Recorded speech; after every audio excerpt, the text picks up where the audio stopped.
akwaba about Tofiakwa TV or Facebook and YouTube na dwumadie no AHINTASEM na enso ye share biom and the last in a series of Ghana month no nyambo next week nsi TSC be foforo nti me de se me no hia me gidi se won so de so ni ma hia enso so ye bidi nkomo bi a emu ode ni mo hwam fine nti me gidi se dwumadie no kwawie no na afa ye suanwe bebre afri mu ye de enchiamema yadofo ne ahwefo nyina dwumadie eye almost 75 travel and tour and joy fast syrup and asoya sene ade bro nti emre semoni be kan ehon asem macho. Yes, so month of March yes shase every Ghana shase free ya besi sabre na edi room the first president of Ghana na and e pesi edi nkomo efa coup d'etat sahodo a about Ghana. Was after Nkrumah a coup after coup after coup. Baby a day on my bed drew say boy somewhere and home common baby day. Na 7th of March 1957 and na Kwame Nkrumah or Sajefo AG independence ma Ghana. Ghana or declare say we are free forever. No chess say so as black people yenso be to me add Eddie Hoso nafi yahwe hoso. Indeed was started our boomer on the 24th of February 1966 emra na Kwame Nkrumah ewo aquantium all call Asia assignment ewo Hanoi Vietnam afi wako China and the Chinese ambassador ebe kache Kwame Nkrumah say there has been a coup d'etat in Ghana. And also, what? Coup in Ghana? No. And I say, yes. I see. They say, Kwame Nkrumah. It could be a friend of the NLC, National Liberation Council. Major General Ankra. On a Lieutenant General Kutuka. And Akwesiama Nkwa Afrifa. And Papa Bia or no IGP then. There was a military and a police collaboration. I a friend of WK Harley Omo and a stage a coup. It took Kwame Nkrumah a free Akwanyaso. Until on that fateful day and announcement to call say Kwame Nkrumah was no longer the president of Ghana. There's a video my name no good. But say ETBB kakra emfa home press conference. For one specific reason, and that is you heard the name of one Amuhia who has associated himself with this coup and had published himself in the British papers and most of the papers that is the brain behind us. And we want to prove that we were not instigated by anybody, neither we want to refute any allegation that is here. There's a first video and coming here. Nti emre seminar boy no amount na Major General Ankra or can be afa kuwa or ye omoye ya omodi two Kwame Nkrumah e free so nti say e ready a ye be bo amamwatie it was an bibia omoye ya no mo feel proud of na nyese bibia omodi tete na omo so omo hwe so Kwame Nkrumah ye obi a oye authoritarian just say kabi mami nkabi amamu de no ato atwene baby kra kabi aso ono ho ana agi bia kentem so wo che adwen kra omfa na afi wa ma oman no say nti na e wo say omotu no e free ade so nti video no I ready momenti. Good morning ladies and gentlemen.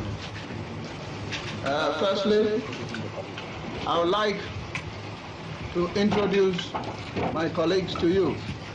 Some of the members of the National Liberation Council. As you've already been told, I need no introduction myself. But on my left here is the Commissioner of Police, Mr. Harley, who is the Deputy Chairman of the National Liberation Council. On my right is Major General E.K. Kotoka, who is the second member or the first member of the National Liberation Council. Press conference, and na ekoso no. Na ka mepe bi a oka say Kwame Nkrumah no everybody was fed up with him.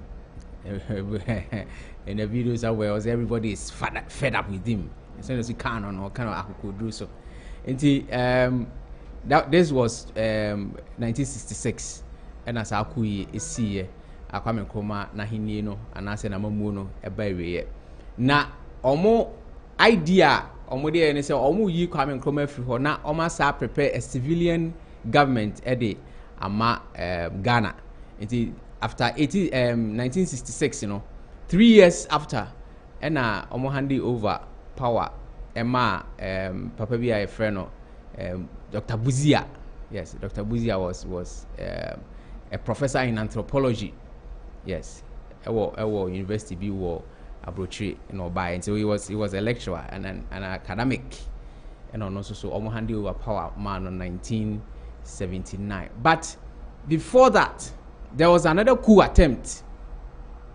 A friend of Operation Schoolboy. Operation Guitar Boy. I don't know, was done in 1967, 1 year after Omaye coup etia Kwame Nkrumah. There was another group almost so Omajen say Omobabe topo the government, and I say the military government and Lieutenant or junior officers, Lieutenant Moses Yeboah, any Lieutenant Samuel Atta, any Lieutenant Osei Poku, or more in a cabo more Saku, no more 2 din Operation Guitar Boy. Now Guitar Boy no more the inspiration from Nigeria or more musician beer near friend Victor Omofia Dini Mafugaka. Ono and a boss Guitar Boy. Me wo nwom ne kakra bi me pese yibeti na fe ya to adwumadi ne so Guitar Boy.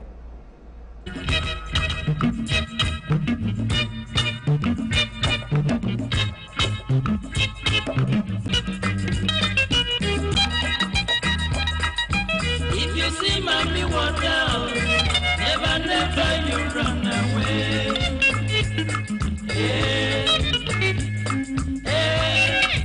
Never run away, Victor Waifu.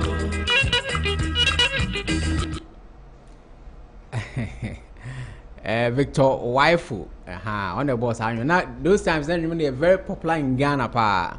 Now sa Operation Guitar Boy and Tintam, in fact it wasn't successful. And into yet sa and go free. Now even though it wasn't successful, no, a friend say Major General Kutuka was shot, and I said almost 22 kuno.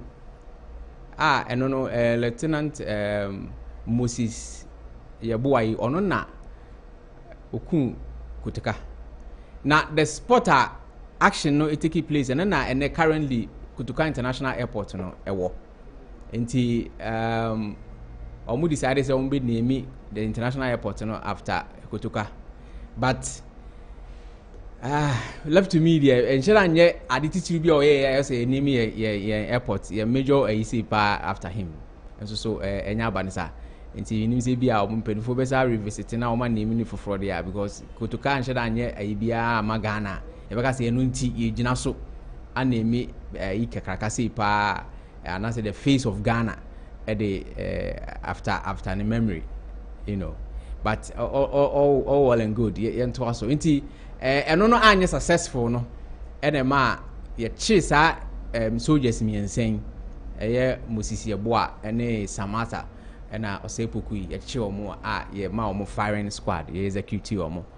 Inti that was the first attempt on a second coup anya successful. Inti it did 1969 and there was an election. ɛna ye papa Buzia omo ewene abana yede returning to a civilian rule. And that was the second republic. The first republic, was Kwame Nkrumah, and the second republic. The first republic, Kwame Nkrumah, and there was a military coup, and a second republic in Subaya. And 3 years after, I'm handing over power, a man, also a best. But even though na or hold on to power, not entirely. Na a soldier for so na fine. Na 1982, and Ike a champion. And so a share na o mining koyi. In fact, Dr. Buzia Ba, the military people no realize this. As a name, she be in maybe or na and military for them and more hoto. Now the coup mono cry and say what it or market yaso. And then a ginger Ike a champion or so no. I was about you 2 free ideas so. And now almost stage coup. That was the second successful coup. And a champion a better now so 1972 and a better now so. Inti picture here that's we members of the National Liberation Council. There's a NLC or more mutu Kwame Nkrumah. That is their picture there. Inti a champion, I a champion so buy and also a better now so. Or tenaso kakra or the National Redemption Council and a buy. That was members of Asuja Fua or no more a year kuno. Aha. Now later on 1975 and also called the Supreme Military Council. Supreme Military Council no a formation and I say na Asuja Fua ne like security system na or no penifo na woman no omo na oka bobo me and the National Liberation Council. Na omo try say omo beye ade bi a omo friend a unified government. A unique government. Government, the military for and the civilian for and the boom a ruling of my Ghana. There was a referendum. Ama Ghana for you now for us to say sa adiano emraso. But there was also a popular idea be no more referred to a champion in the government. During this time, idea be no friend for to golf. Because a champion now it is believed to say on open map into Ghana Sikano or the sa at the mama or talk golfer. A jaw no yet obey we are no amount golf. Echo Volkswagen na a friend of golf no or Mabako now the co. And the being that term this for to a beje golf. In fact, one shada no on shada yet prepared for the job. As obebu or my Ghana. Tina it was a new be an ekoswana and send fata. And now on one Kasan Crawford on one members of the SMC no. Yes, on one Casa Supreme Military Council, on one Casa members no ya or just obey dom etiano. And this one was a on the Coup side. In-house school and on moye and Fred Ekufu. General Fred Ekufu and so a bit key power in 1978 and SMC no a dane power and free a champion some at the command General Ekufu also the idea no within a year and now there was this gentleman I'll call Okos who are Achimota year 1947 to a Scotland for more Scottish Scottish father and an elder mother. Into making you who nipacro because who are Chimota and only the military academy. Orize Abe flight lieutenant Jerry Rawlings as I'm making in 1979. In fact, before that, before June 4 coup no 1979, there was a coup attempt by Rawlings 15th May 1979, but I'm successful. And now omo try no Major General Fred Ekufu a try no a military tribunal, and he was found guilty. In fact, he was due for execution. Nanka like last hearing no was 4th of June 1979, and now Nkrofo the junior ranks are no military no are no one side no omo ekakabo mu ebe yi Jerry Rawlings a free prison 3rd of June 1979. In fact, there was this blood shed. Two to toe in a day. A man for free one answer. Until we 1979 coup no. Na Jerry Rawlings and share that nimun tinti my part said ye nimuno no.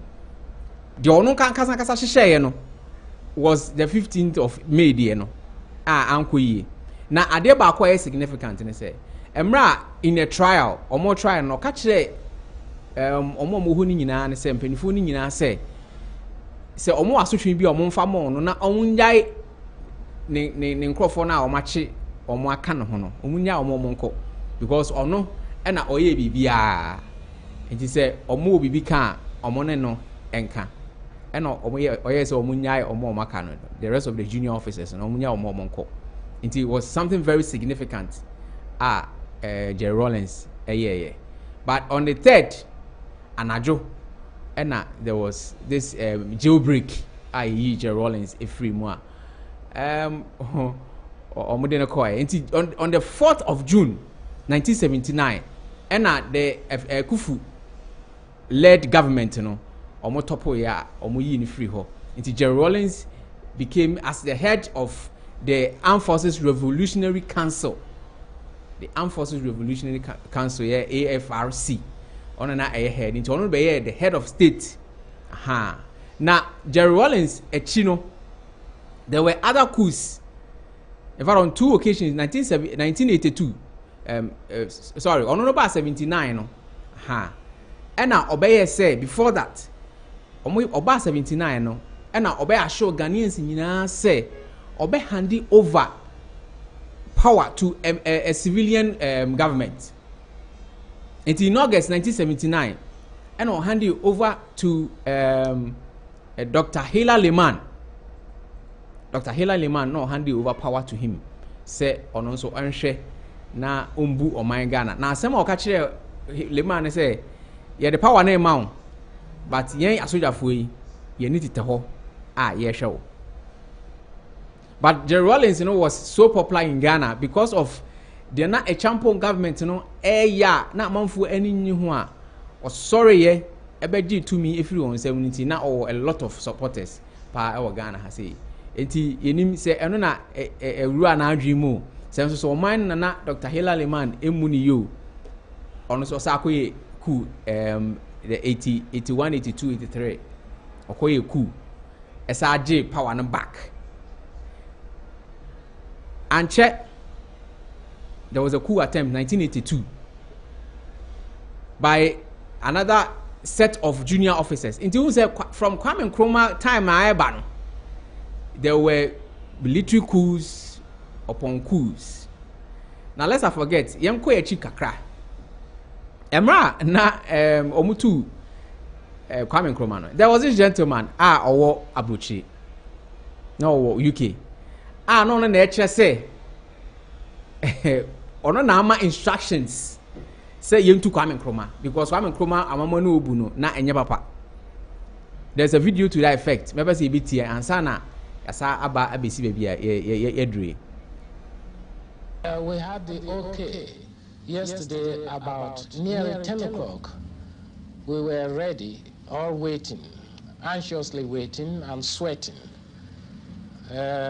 We gave our order go ahead yesterday in the morning, and in the evening we had the reply that order received and operation is ready, stand by for further instructions. We had the okay yesterday about nearly 10 o'clock. We were ready, all waiting, anxiously waiting and sweating.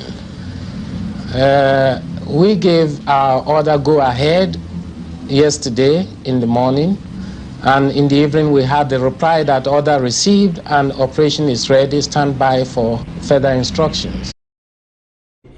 Enti papa ya okasa ye freno Daniel Kofi Amuhia o abroche which is so osuandi so den yo. And then you grant an interview to the BBC you tell the whole world say when our my instruction say yentu Kwame Nkrumah and our DJ fans e ho na General Ankra in fact Obagana man ne Bagana say yetu Nkrumah wie and on one why order say yentu Kwame Nkrumah here at 10 o'clock yetu Kwame Nkrumah so we were and yetu Kwame Nkrumah so enti the oye ne say obeba Ghana na ne obeteki ne place as the head of state of Ghana oba ya na say amanfo so twɛn no General Ankra organize a press conference can asɛm bi kyerɛ no mamu yenti on the first video edi kan boy no yɛn boy no ɛno na saa ɛfɛ ne sɛ nsɛm a making ɛwɔ ɔka asɛm pa General Ankra ɛka asɛm pɛ sɛ ɔkyerɛ the whole world sɛ ɔmo ankasa ɛna ɔmo te hɔ ɔmo dwen hunu sɛ Kwame Nkrumah na mumu ne nyɛ ɛno nti ɛwɔ sɛ ɔmo tu no na nyɛ sɛ obiara ɛna hyɛ ɔmo kutupa and so obiara na ma ɔmo instructions ti me name say if the video is ready. We have called you here this morning for one specific reason, and that is you've heard the name of one Amuhia who has associated himself with this coup and had published himself in the British papers and most of the papers that is the brain behind us.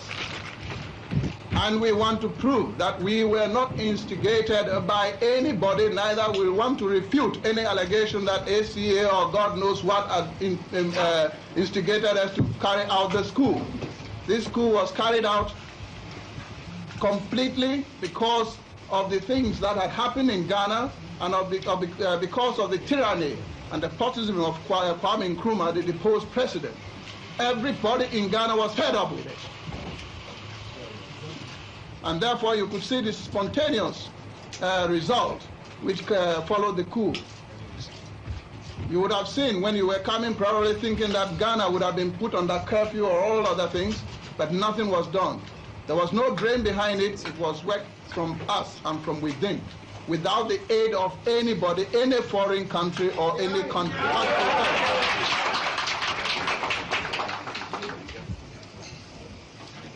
It has been some of these things in Ghana that when a ruler is useless, you depose him.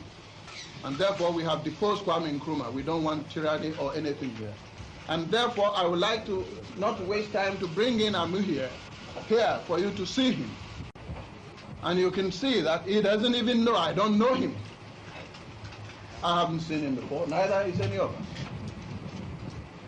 The only thing that we know of him since he started claiming himself was that the COP found in his records that he's a criminal who is wanted in Ghana. And we were so quiet because we wanted him, he's a criminal wanted in Ghana, so that we put him in the cold ice chest.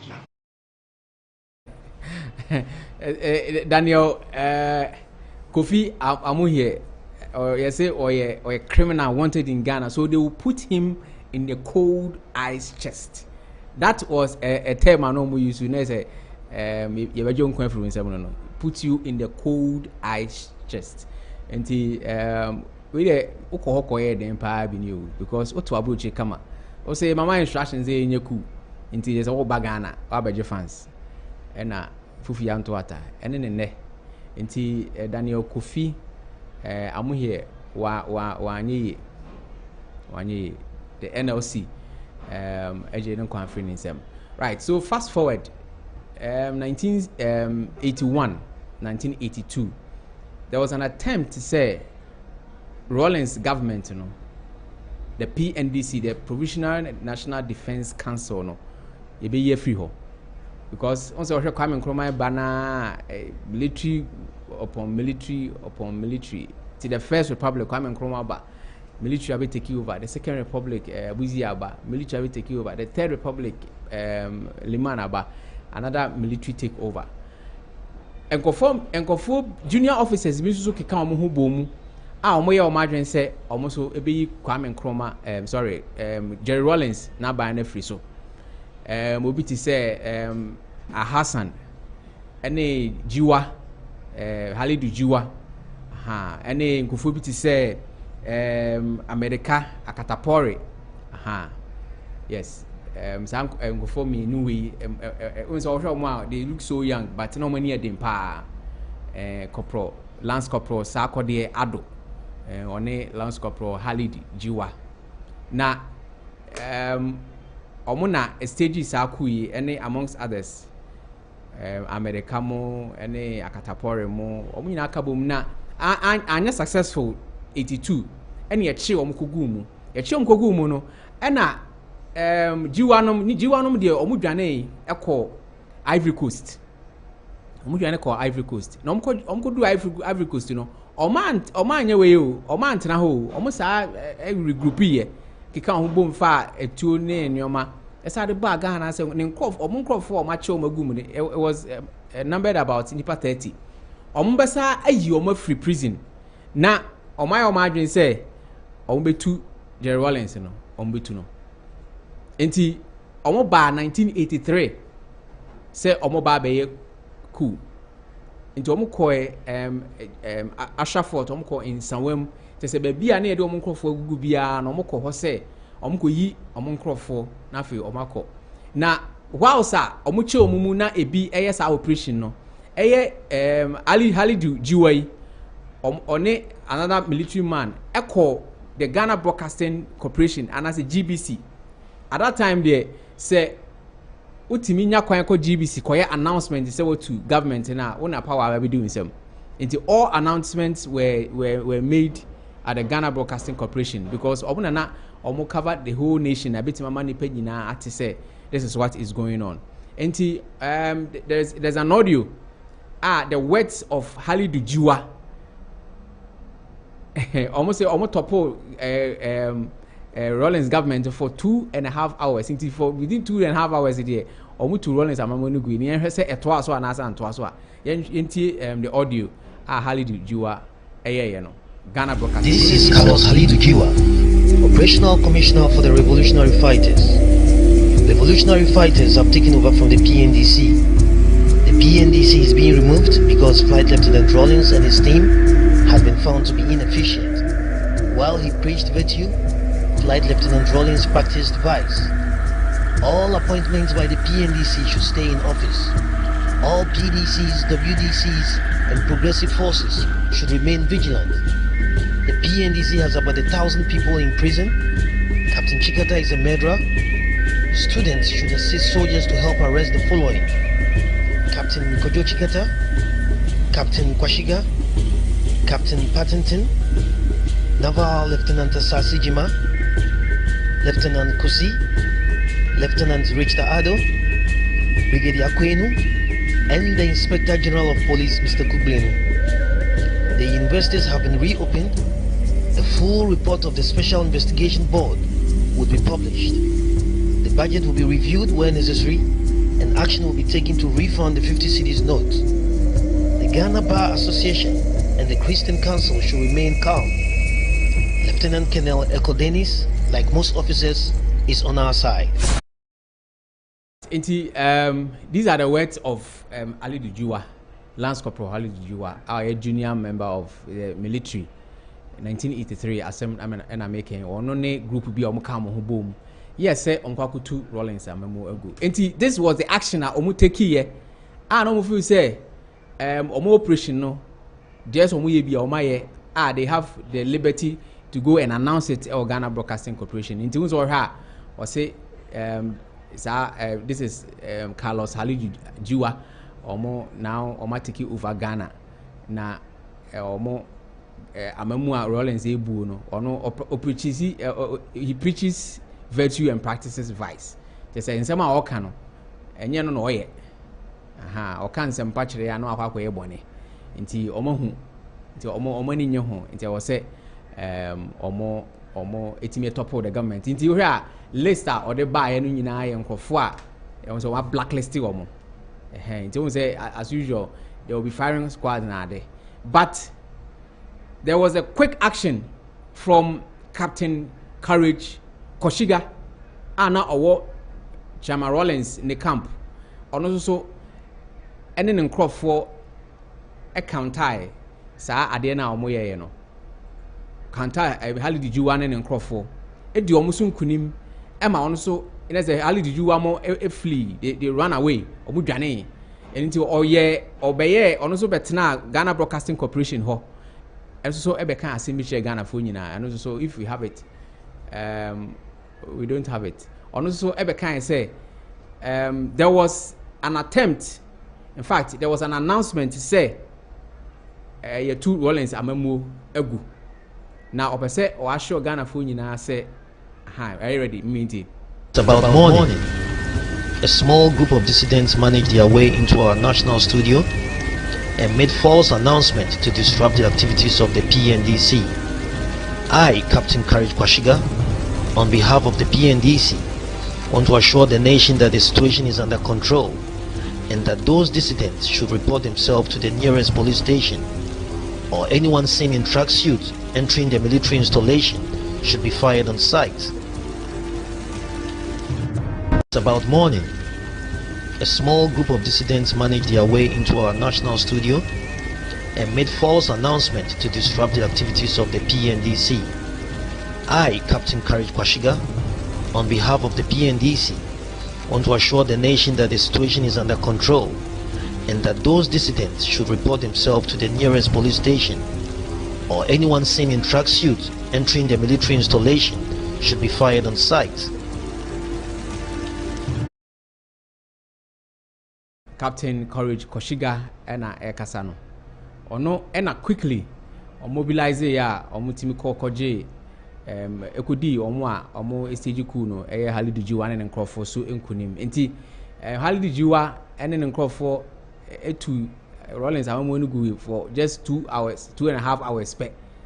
Ena Courage Kwashiga so esa abeje ne back edema Jerry Rollins. Enti that was the attempt on Rollins, but anyeye nti woma ya chichi omu nyina obviously yebe mo firing squad. Now before this firing squad no na obi ti say General Ike Champon ene Major General Fred Akufu almost so yama omo firing squad for enyoma omo buy omo nyina omo be say on mine no the Omanisika at the Awaso Muslim na they almost were given a firing squad. Until that time there, military coup upon military coup. Say in young Quadia, any me and for Honcha okra because say your band or minor Aisha on Sanas 1 year. Now I will say you free. That was the system at Ghana at that time. To between 1966, eba besi 1983, and I say even 82 there. Now it was military coups over military coups because Obia who say Obi Obia no and should did the expertise or baby boo mine and it now I was say equal in free ho. Now don't want na come because at that time na military for na ensure mu ye to say the be a ne ye be sure mu ye no enti the slightest provocation na omo yedom etia the slightest provocation a typical example pa the see in 1981 ewa bra a champon ebe two friend say Dr. Buzia a free idea so no because say now there was no provision, there was no arrangement for the military we so asatete or allowances so there and ya there ebe pene enti wenum nyina na ma sade we buy now him say ye ka kwame koma ho asem no me ka the CIA ho asem e kire because the CIA no is believed to say omo na tie the overthrow of Nkrumah na echi. So omo realize say Kwame Nkrumah no say near the way are now all progressing no. One hwe ya obe hardware because obetimi mobilize Africans nyina ama Africans ade omo ho. Africans is dey omo ho na the western world no omo so ho be kire omo because most work materials na ade no omo enya free Africa ha say it say yetimi ade ye ho so ne ade ye ho so yie na ya boy japade ho ban it means that omo na omo ho be kire omo. And in fact, it's a conspiracy theory. I'm for we can say to say the general anchor no working. So we see any pa or say no country. And you say country biana abeshe yenche abes adewe. Obi anso musa say country be na beshe wachi. And for him to have mentioned say no country nature say there was indeed something behind omo. And I will say answer now obey military coup like this, you know, it needs a lot of funds because the government of Kwame Nkrumah no na bibia ti say NC da enti the military apparatus no na a very strong, the security system na very strong enti in order to topple such a government no you need a lot of funding and our hands so with the Sika na the NLC members no edge no na enye enough for them to fund this school, because there was almost way back in 1961 and omo planning sa Coup omo tete asojafo omo wo northern region. The cost involved in the upkeep of these soldiers crampo no na enyasem ketwa. Many people are trying to believe say the CIA was indeed behind it, and omo pompisika the USA for, UK for, and to a certain extent France for, because Oshe a year Kwame Nkrumah na on the Soviet Union or ayonkofa yepa, and these countries so in the Soviet Union na almost should need a call. Even though in the First World War they fought alongside it, but na enye se omo yadam funti they fought together for a common, because they had a common foe, a common enemy in Germany. But really no, now there was some friction be within. And for Kwame Nkrumah to have associated himself, Okoje the Lenin Award in 1962 Crampo and a HR award. And believe say Kwame Nkrumah, well, he decided to say you better cut all donations, but because say only Russia, one here Russia for every man donation the akuma pese esi no ensi it is idea yen hwehwe gofo bi achi na omonye Coup entia Dr. Kwame Nkrumah. Dr. Kwame Nkrumah called the NLC people among two and said they were cowards, because whilst he was in power no, and I said not all Ghana has no omo entimi antu no till say otu ne to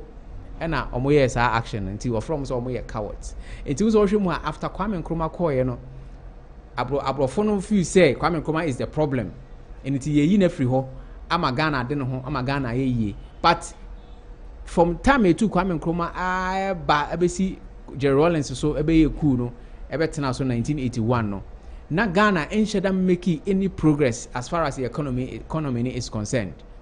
Until if we saw Kwame Nkrumah as a problem, so if the problem is out of the way, at least you should see some progress.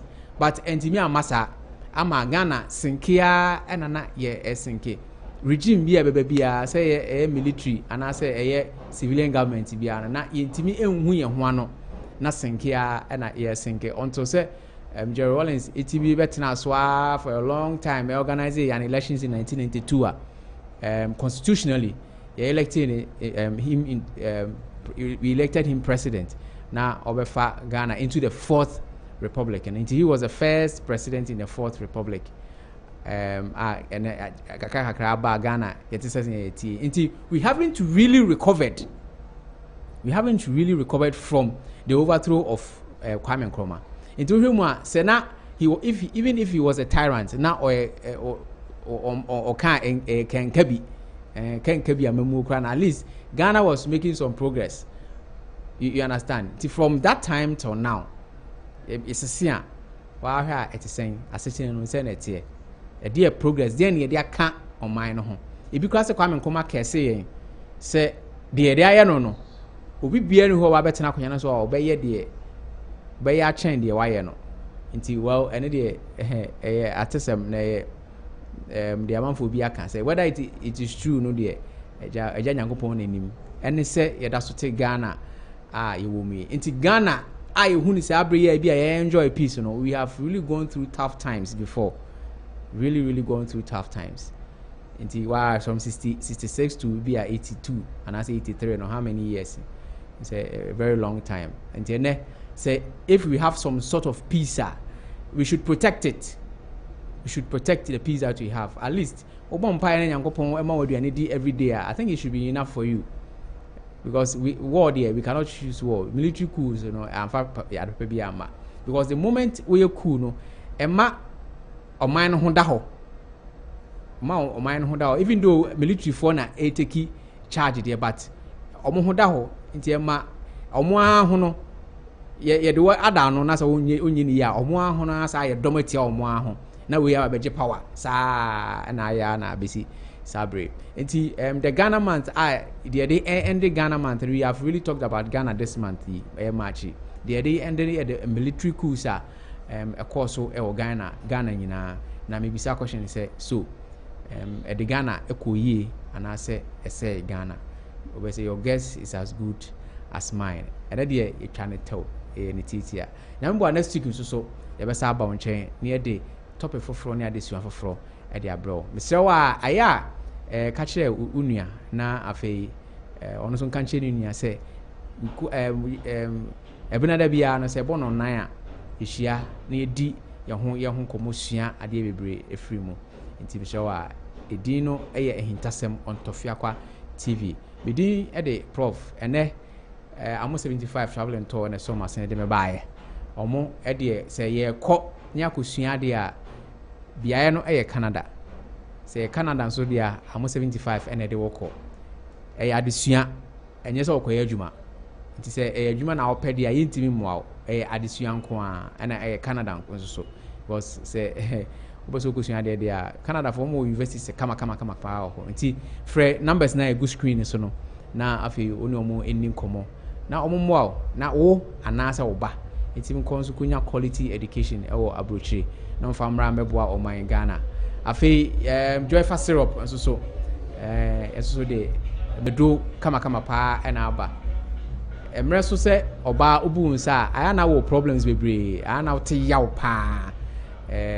I think say joy fa syrup aba oba because repair nyoma bebre ewo system no etim correct nyoma bebre nso so system no nti dia ama wote pains no bebre pains ni nyina ase ama watimi afa oboso minimu a unya ahochire biara afei so repair the red blood cells no so ema ahoden ba ema wotimi look younger obi hu obi a say what is saying o ka say what is say only need that o say we feel no so change how you look eno nyina joyfa syrup enti me kan fo no so ama number no so egu so ofa number na ofra dodo obi a ope bia o mo bebro eni enkoso a ntina nyambo ochina embrace time say ya Tofiakwa ebetena say na fe na menim abro the relationship aspect of na menim ayana topics na de enika nti ba nene na fe share ideas ene stories so will be a emaye na nyina enka momme